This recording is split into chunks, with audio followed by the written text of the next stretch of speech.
Hello guys, welcome to my YouTube channel Brain Booster Physio. Today we discuss about the chest auscultation. The auscultation is a general term that refers to the process of listening to sound within the body. Auscultation एक general term होता है जिसके through अपन body के अंदर की sounds को सुनते हैं.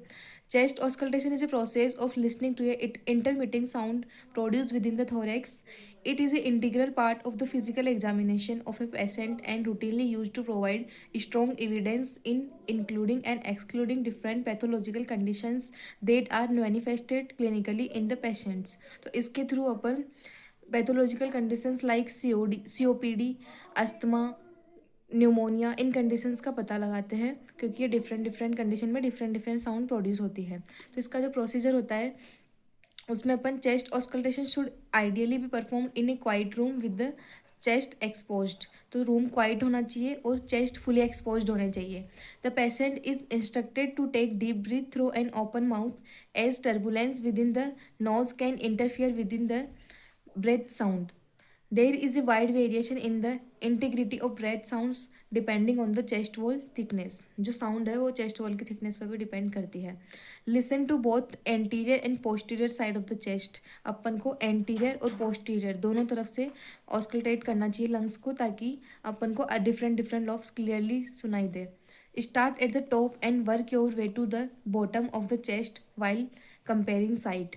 तो अपन को chest auscultation above to below आना चाहिए ना तो below to above. Okay.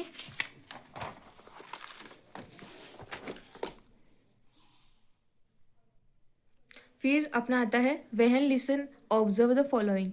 Full inspiration and expiration cycle. अपन को ध्यान रखना है कि पेशेंट पूरा इंस्पायर कर रहा हो और एक्सपायर कर रहा हो, ना कि वो इनहेल एक्सेल इनहेलेशन जल्दी जल्दी कर रहा हो fast. The inspiration expiration sound pitch quality duration and if it is normal sounding. अपन को एबनॉर्मल और नॉर्मल दोनों तरह का लंग साउंड सुनना है. अगर वो एबनॉर्मल है तो उसके भी डिफरेंट डिफरेंट टाइप्स होते हैं जिसके अपन आगे बात करेंगे, उनका पता करना है. और अगर नॉर्मल भी है तो भी उसको अपन सुनना है अपन को.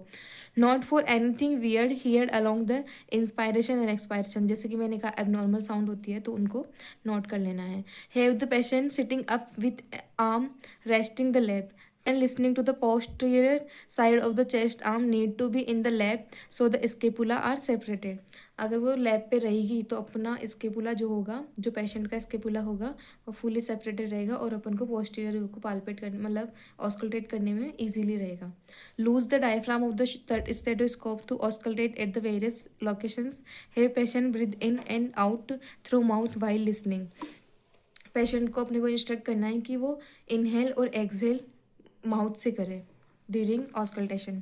तो ये लंग्स का डायग्राम है. अपने राइट लंग में 3 लोब होते हैं, upper lobe, middle lobe, lower lobe. और जो लेफ्ट लंग है उसमें सुपीरियर लोब और लोअर लोब रहता है.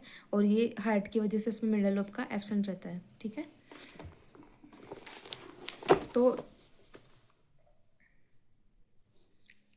नेक्स्ट पॉइंट अपना आएगा लंग्स ऑस्कल्टेशंस पॉइंट. तो अपन किन किन एरिया में अपन कौन कौन से लॉब्स को ऑस्कल्टेट कर सकते हैं. जो अपना एंटीरियर साइड ऑफ पॉइंट्स आएंगे तो अपने को start at the apex of the lungs which right above the clavicle. जो लंग्स का एपाइकल वाला पार्ट होता है वो क्लेविकल के अबव जाता है तो अपन को एपाइकल पार्ट को वहाँ पे ऑस्कल्टेट करना है. Then second intercostal space to assess the right and left upper lobes. जो इंटरकोस्टल स्पेस पता है आपको क्या होता है? Space between 2 ribs. तो उसको अपन बोलते हैं इंटरकोस्टल स्पेस. तो सेकंड इंटरकोस्टल स्पेस आएगा उसमें अपन को राइट और लेफ्ट का अपर लोब्स को ऑस्कल्टेट करना है. फिर आता है at the fourth intercostal space to assess the right middle lobe and left upper lobe. Because क्योंकि जो लेफ्ट है उसमें मिडल लोब एब्सेंट रहता है तो वहाँ पे अपर लोब ही रहेगा. और जो राइट वाला है उसमें मिडल लोब है तो वो फोर्थ इंटरकोस्टल स्पेस पे अपना मिडल लोब आ जाएगा तो उसको वहाँ पे ऑस्कल्टेट करेंगे अपन. फिर आता है at mid axillary 6 intercostal space assessing the right and left lower lobes. तो जो 6 इंटरकोस्टल स्पेस आएगा उसकी मिड एक्सिलरी लाइन पे अपन लोअर लोब को ऑस्कल्टेट करेंगे राइट एंड लेफ्ट साइड. फिर अपना आता है पोस्टीरियर व्यू. तो अपन पोस्टीरियर व्यू में क्या देखेंगे? Start right about the scapula to listen the apex of the lungs. Scapula के अबाउ अपन ऑस्कल्टेट करेंगे apex of the lungs. Then find C7 and go to T3 in the between the shoulder blades and spine to assess the right and left upper lobes। तो C7 और T3 के बीच में है, अपन वो posterior side में upper lobe को auscultate करेंगे। Then from T3 to T10 assess for the right and left lower lobe. जो T3 और T10 है उसके बीच में अपन लेफ्ट और right upper lobe lower lobe को ऑस्कल्टेट करेंगे। तो जैसे कि मैंने आपको ऑस्कल्टेशंस के पॉइंट बताए, तो जो अपना एंटीरियर वाला पार्ट ये है, पोस्टीरियर वाला पार्ट ये है। तो अपन पहले एंटीरियर वाले पार्ट पे देखते हैं।